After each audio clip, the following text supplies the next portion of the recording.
Hello friends, আজ আমি তোমাদেরকে আলু বেগুন আর ডাঁটা দিয়ে বোড়ালি মাছের পাতলা ঝোল করে দেখাবো। তো দেখো কীভাবে রান্না করছি। প্রথমে আমি মাছগুলোতে হলুদ আর নুন দিয়ে মেখে নিব। মাছগুলোতে আমি নুন হলুদ মেখে নিয়েছি। এবার মাছগুলোকে ভেজে নিব। তেল আমার গরম হয়ে গিয়েছে। এবার নুন হলুদে মেখে রাখা মাছগুলো আমি দিয়ে দেবো। মাছগুলো আমার ভাজা হয়ে গিয়েছে। এবার নামিয়ে নেব। বাকি মাছগুলোকে আমি ভেজে নেব। এবার আমি ওই তেলে ফোড়নে দিয়ে দিব গোটা জিরে। এবার আমি তেলে দিয়ে দিব কেটে রাখা ডাঁটা আর আলু। এর মধ্যে একটু নুন দিয়ে দিব। এবার এই ডাঁটা আর আলুটাকে একটু ভেজে নেব।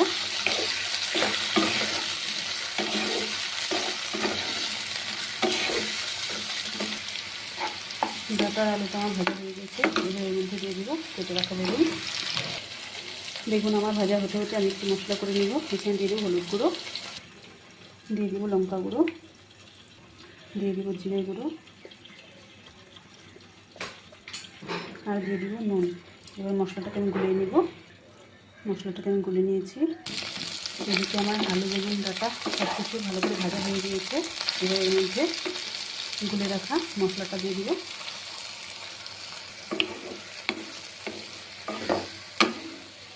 এবার এর মধ্যে দিয়ে দেবো কয়েকটি চেরা কাঁচা লঙ্কা।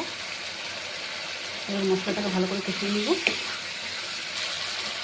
মশলাটা আমার ভালো করে কষানো হয়ে গিয়েছে, তেলে ছেড়ে দিয়েছে। এবার এর মধ্যে আমি দিয়ে দিব পরিমাণ মতো জল। ঝোলে জাল উঠে গিয়েছে। এবার এর মধ্যে আমি দিয়ে দেবো ভেজে রাখা মাছগুলো।